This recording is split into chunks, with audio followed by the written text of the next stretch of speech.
What's going on, SML? It is episode 2. We've made it to our second episode of SML Countdown. I'd say it's I cannot say that word. A success. We've gone over 100 views on that first video with only 32 members in the league, so that's pretty good numbers for a first episode. We sent out the tweet with the Justin Jefferson won the play of the week, so that was you, AJ. Congratulations on your play of the week. We'll have a new set for this week. But how are you guys doing tonight? Doing great, doing great. Excited for episode 2. Yeah, doing really, really well, and super happy to be here. All right, so we're going to jump into these topics that were written about 2 days after our first episode, so they didn't age too well. But Coop and Rowan, two guys, probably the two most likely to be tanking, I think everybody thinks. But we've seen them win games recently. Do you guys think they're tanking? AJ, let's start with you. At first, when I played Rowe, I was a little bit skeptical because he marched out Max Duggan and Tyler Beatty as his starters. And it was funny because in the second half, he was down by a good bit, and then he started coming back because both of them got injured, and Russell Wilson and Javonte Williams came in and started making some hay. So, yeah, that's kind of suspicious, I would think. But he's since won a game, so I mean, who knows? He has. What do you think, Straw? Yeah, I mean, I played Coop, and to me, statistically, he didn't really put up good numbers, but he played hard. To me, it didn't feel like he was tanking, and I know people may be thinking otherwise after watching some of those games, but since he has also won, and so if they are, it'd be hard to see it. Maybe they're just playing bad. Yeah, it's possible. Remember, you don't have to tank. You don't have to go 0-17 to get a quarterback this draft. Yep. So it is possible. They're just trying to get in that area without getting busted for it. But Coop actually sent in a video, and we'll check that out. We'll check that out now, actually.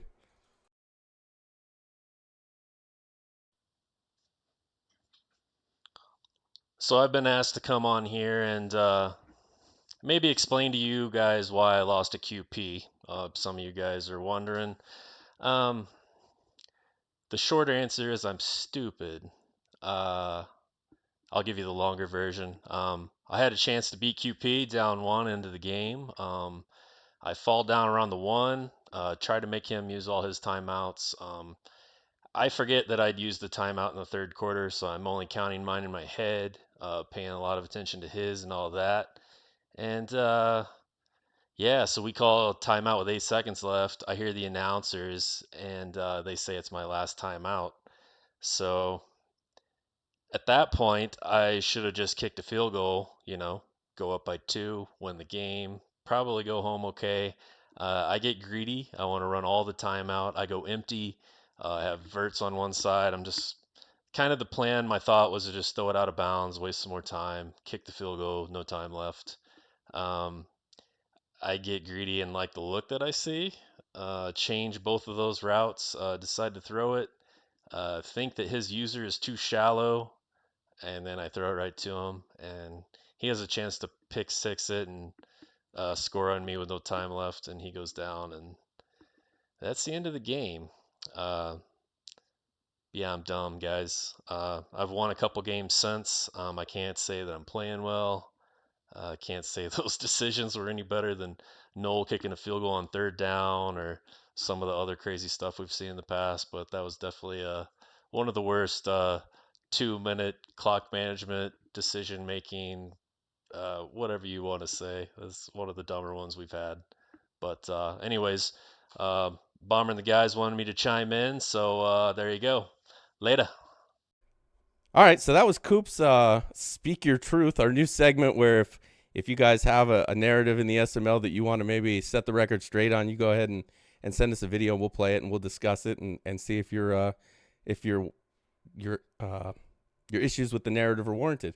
But what do you guys think about what Coop said? He just said he's dumb. What do you think? Does that change your opinion on if he's tanking? What I'll say there, AJ, I'll let you go first on that. Oh, do we lose AJ again? Excuse There he is. that can you hear me? Yeah, we got you. first, but we got you now. Oh. My first reaction I was thinking I would be hearing some kind of groundbreaking excuse, but to my disappointment, pretty much just said I'm an idiot, and then chalked it up to that. So Yeah, I'd say, watching it, it doesn't help the tanking narrative. He has the game won, 8 seconds. He's in field goal range. He's only down by one. But I would be a complete hypocrite if I said that, seeing as how I had basically a very, very similar situation with Prime where I threw a pick in the fourth quarter when I had to win. So I got to give him, a little bit of slack there. I think we both made dumb decisions. And you know what? What he said, that was kind of how I was feeling too. And I think I was watching Prime playing in overtime, and he did the same thing. He could have kicked the field goal to win. And I think on the stream, he said, I'm going to score a touchdown here. I'm going to win it. I think, bad decision. Maybe he was just being dumb. Yeah, I'm glad you guys were able to listen to it because I just couldn't concentrate staring at his hair and the green screen going in and out. It was throwing me off. I had to listen to it like 3 times, but it's definitely possible that he's not tanking. And especially now they got Jordan Love to star Dev, maybe he's going to go ahead and try to win. So that was Speak Your Truth. One of our other topics, what do you think is behind Meats running at really, it's an insane level. He's got almost 11 yards per carry with Pollard, nowhere near anyone else. What do you think is driving that, or how is he doing that?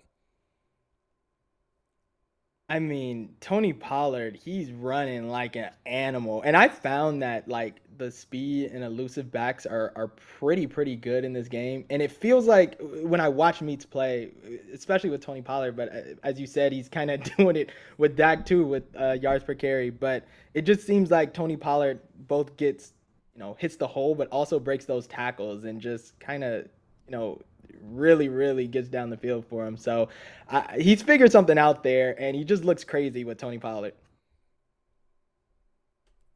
I think that O line's opening up some holes for him because every long run I've seen, he's running right up the gut of the line, and a few of them he's just been completely untouched.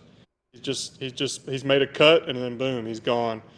Certainly helps. I think Pollard's 94 speed or something like that. Yeah, he's one of the Meats will quicker probably guys. give him a +1 speed, so then everybody will be really in trouble. But I mean, pretty wild how good he's running with him right now. And I think he has 97 acceleration. So maybe acceleration is where it's at and how he's able to hit the hole. Yeah, that's true. definitely possible. I mean, are we saying that maybe Pollard is the best running back in the game right now? I mean, nobody else is even close. So it can't be all ratings, right? I think give everybody a season to start figuring out defense and stopping the run, and we'll see. We'll see. Because Matt bottled him up pretty good. It Yeah. looks like Woods did too. So maybe I think now that we're getting into the second half of the season, maybe the last leg, everybody's starting to kind of figure some things out. We're going to see some of those crazy stats kind of calm down a little bit. All right. But once I thought I was figuring out the run, Chubb showed me that I wasn't. There you I got to Yeah. So All right. See, talking about the final leg of the season, who do you think is most likely to turn it around in this final leg of the season?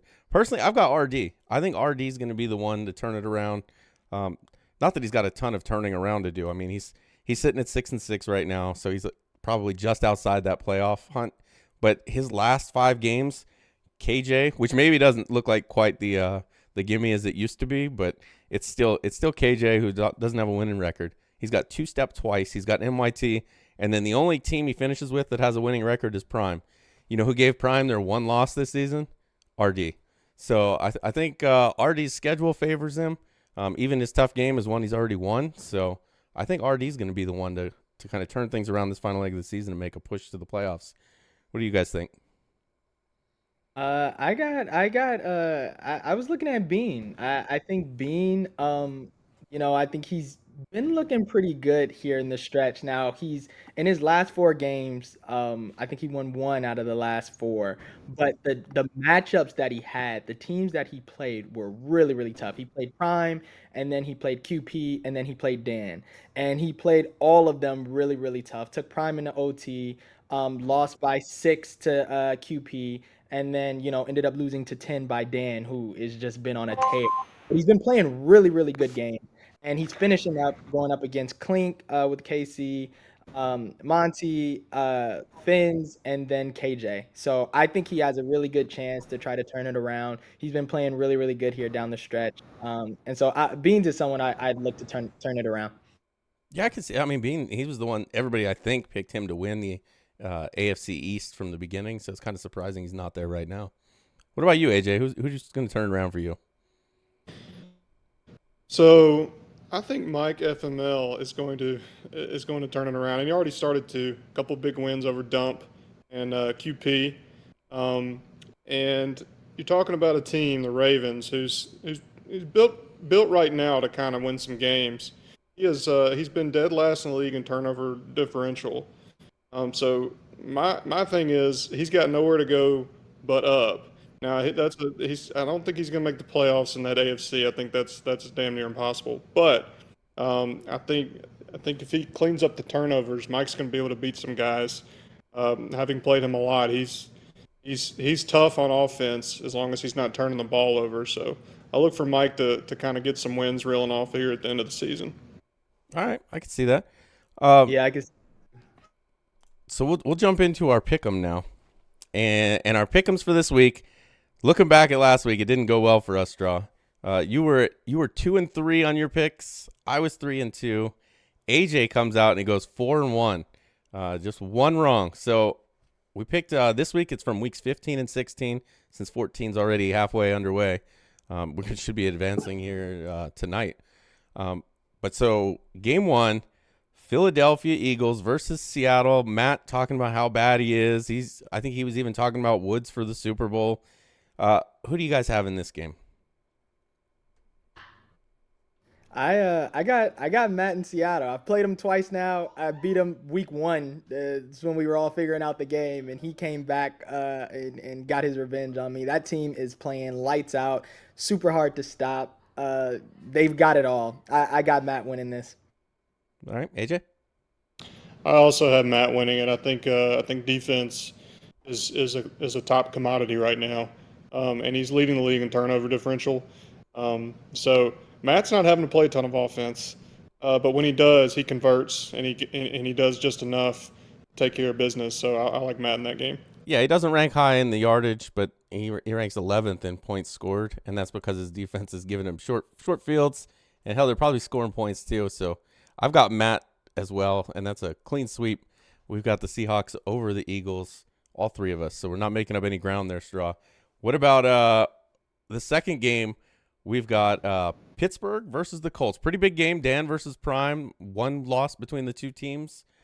Who do we have in this game? I like Prime. I think he's going to give Dan his first real test, and that defense is gonna have some issues with Dan's favorite player, Anthony Richardson.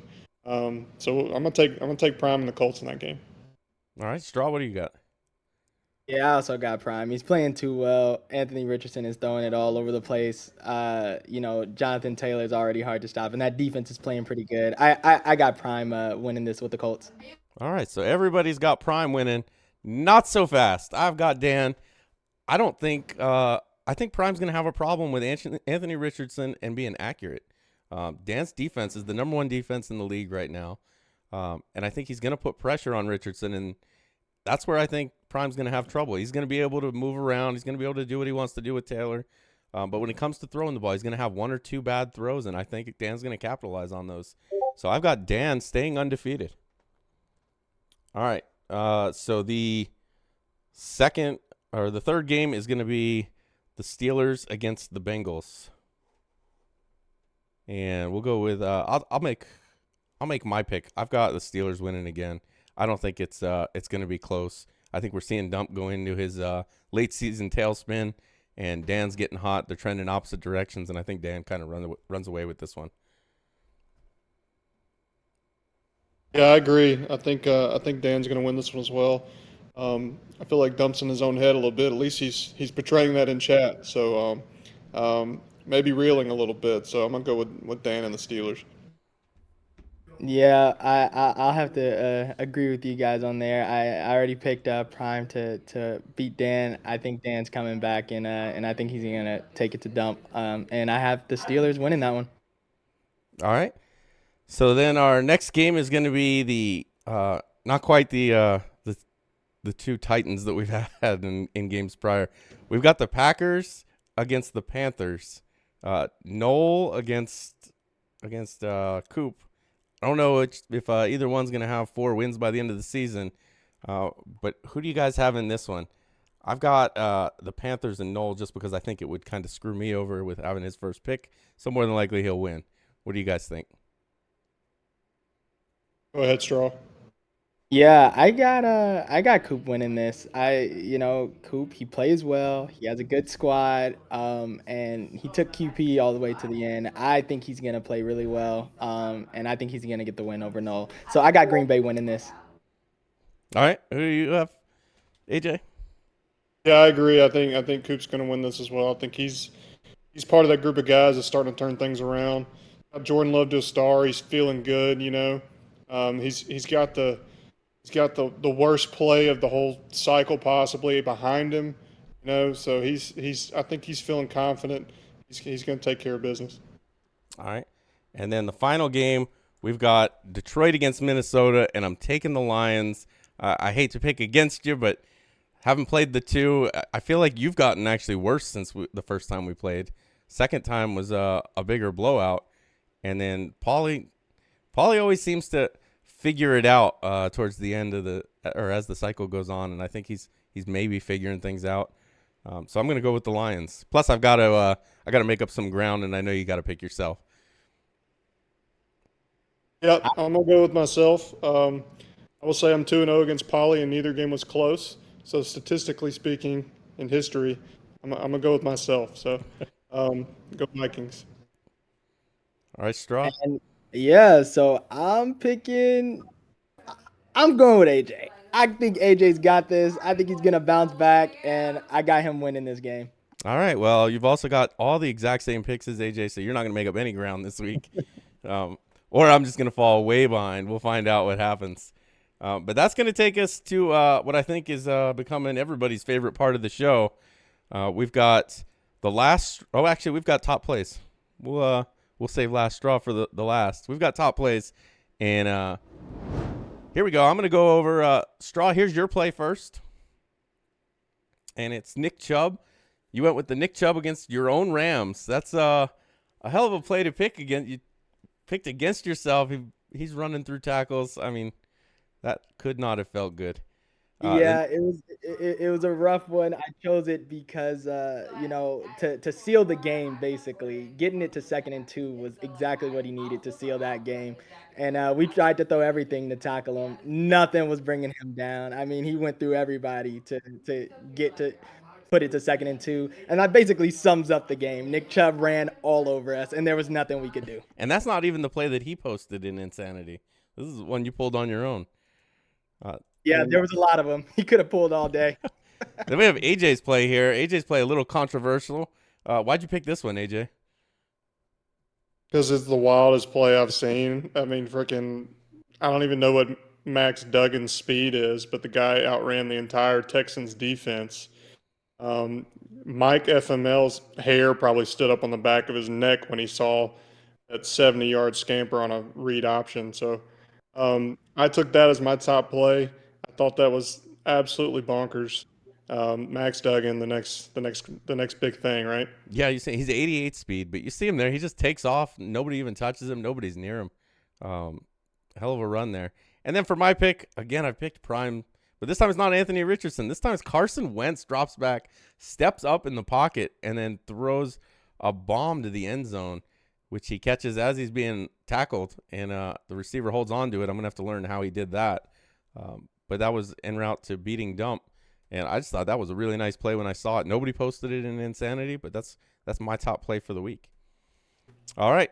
So that brings us to our last segment, and this is the one we were all waiting for, the last straw. Straw, what do you want to talk about today? So what we got today for the last straw, I wanted to look, I've got Stetson Bennett throwing the ball, and we're doing a pretty good job. I was hoping I can dev him up. And so I was looking to see what the stats look like for quarterbacks throwing it all around the field and slinging the rock.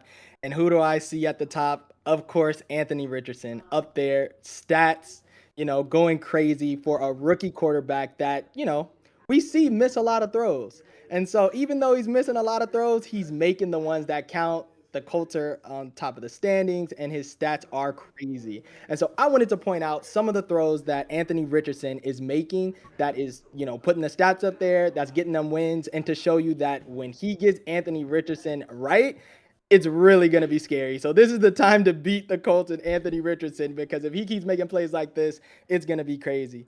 And so that takes us to the first play. Anthony Richardson, we've seen him do this time and time again. I think one of the plays where he sprints right, dart to the tight end in traffic. And it's not a fluke because he keeps doing it. He keeps doing this same throw. He gets out of traffic and he throws it to the tight end for a big play. Crazy play by Anthony Richardson. So then if we go over to the second play, we see him drop back and throw the ball deep in between the linebacker and safety. Impressive way for Anthony Richardson to fit it in. And you see the tight end do a little dancey dance, because heck of a throw by Anthony Richardson to really have that throw power to fit it in there as well. So then we move on to the third video. And we see Anthony Richardson. He steps up in the pocket. D tackle right next to him. No fear. He throws a dart. The dart says poor accuracy, and it's still on the money. What is it going to take for this guy to get to that next level? And we are seeing it right here. If he throws passes like this, what is it going to look like when it says perfect accuracy? Because that was on the money. And if we go to the fourth play, this is in overtime. In overtime, we see him going. He throws a dart and a dart on the post to beat the safety. Again, that throw power to get the ball in there. Perfect throw in overtime. And that takes us to the fifth and final play to seal the game. He decides he's gonna keep throwing the rock. He throws this pass past all the defenders. I know all of us have seen and tried to throw this throw, and we usually get it picked off. Again, I think it said poor accuracy, and he got it there to be able to put himself in a position to win the game. Anthony Richardson is delivering when he is needed, and it is only year one. You got to look out for him. Yeah, absolutely. It's looking scary what he's doing with Anthony Richardson. Everybody thought year one was the year that, it's kind of wide open. You don't have to worry about prime, but Anthony Richardson, no real issues throwing the ball. And when I went to go and check and see who we were gonna pick for the quarterback, I didn't think it was gonna be Anthony Richardson. I was like, who's on top? Who's at the top? We'll see. We'll go with the quarterback who's flinging the ball around. I thought I might see Joe Burrow up there. I thought I might see Josh Allen. Anthony Richardson is up there at the top, slinging the rock around, and that's with missing passes every now and then. So real dangerous. Yeah, it'll be interesting to see how it goes the rest of the year, especially if he gets any decent abilities. It could be a problem. All right, guys, so that's been SML Countdown episode 2. Don't forget to vote in the comments. I think we had like 10 votes for top play last week, so let's see if we can top that. I think of those 10, 7 of them went to Justin Jefferson, so a bit of a blowout there. But we'll see if this week's a little closer. And thanks for watching, guys. Thanks for being on, and we'll see you guys next week.